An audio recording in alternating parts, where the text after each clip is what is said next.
Hola, ¿qué tal? Mucho gusto. Nosotros somos un equipo que está conformado por Villamar Corrales Norma Pilar y su servidora Mariana García Cruz.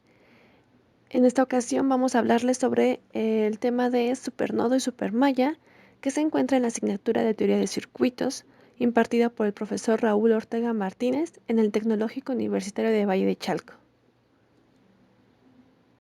Su servidora, Mariana, me toca explicar sobre lo que es un supernodo. En este caso, un supernodo es una fuente de voltaje que se va a encontrar entre dos nodos con voltajes desconocidos.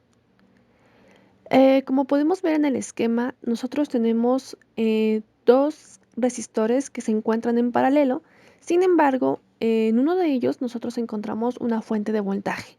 Por lo tanto, reducirla sería uno de los casos más complicados y es por eso que en este caso trabajaremos con el método de supernodo.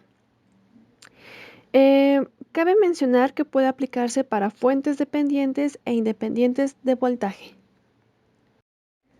Para dar resolución a este tipo de circuitos, nosotros debemos crear una ecuación igualada a cero en base a las fuentes de voltaje, en lo cual nosotros vamos a tomar en cuenta las corrientes que entran a los nodos. En este caso serían positivas y las que salen negativas. Nosotros en el circuito podemos ver cuáles fuentes son las que están ingresando a cada nodo y a partir de aquí nosotros comenzaremos a colocar nuestras ecuaciones. Para calcular el voltaje entre las terminales de la fuente de voltaje, en este caso VB, VC, debemos de sumar los voltajes de las resistencias que están unidas al nodo y debemos considerar que los nodos de la fuente de corriente son uno solo. Vamos a verlo más a detalle. En este caso, nuestro voltaje de resistencia de 4 ohms me va a indicar el voltaje que encontramos entre VB. La ecuación quedaría que sería un cuarto de VA menos un cuarto de VB, me tiene que dar 10 de corriente. En el segundo caso se van a tomar los nodos como VB y VC como uno solo y sumamos la corriente de las resistencias conectadas a ellos. En este caso nosotros ya tenemos la primera corriente de entre VA y VB y la segunda sería más VB3 más VC sobre 5 igual a 0. Y si nosotros simplificamos esta ecuación, nos quedaría VA entre 4, que sería negativo, más 7VB entre 12 más VC entre 5, igual a 0.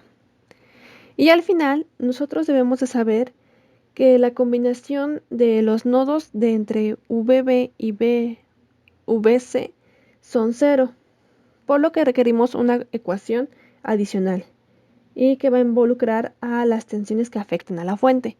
En este caso sería VB menos VC igual a 10.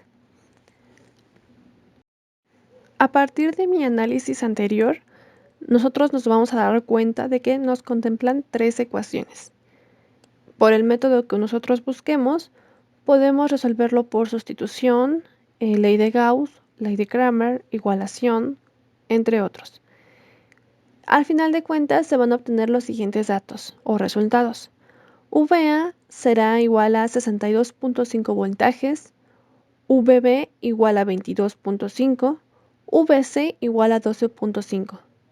Se hizo uso del simulador Libreware para comprobar los resultados y ver que estuvieran correctos. De esta forma es como se lleva a cabo el método de supernodos. Hola, yo soy Norma Pilar y les explicaré sobre el método de análisis de mallas. El análisis de mallas es una técnica utilizada para determinar la tensión o corriente en cualquier elemento del sistema. La corriente de la malla se define como la corriente que va a fluir en cada resistencia que tenga el propio circuito. Supermalla. El método de supermalla es una variante de el método de mallas.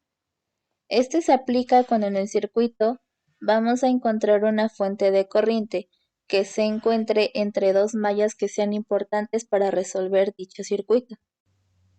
En la siguiente imagen podemos ver un ejemplo en el que se tiene que aplicar el método de Supermaya. En este caso, la fuente de corriente tiene un voltaje desconocido. Este se toma como la relación entre las terminales de corriente, quedando la expresión como I2 menos I1 es igual a IF. De ahí en fuera, el método para resolverlo es mediante las leyes de Kirchhoff. Eso sería todo por nuestra parte. Muchas gracias.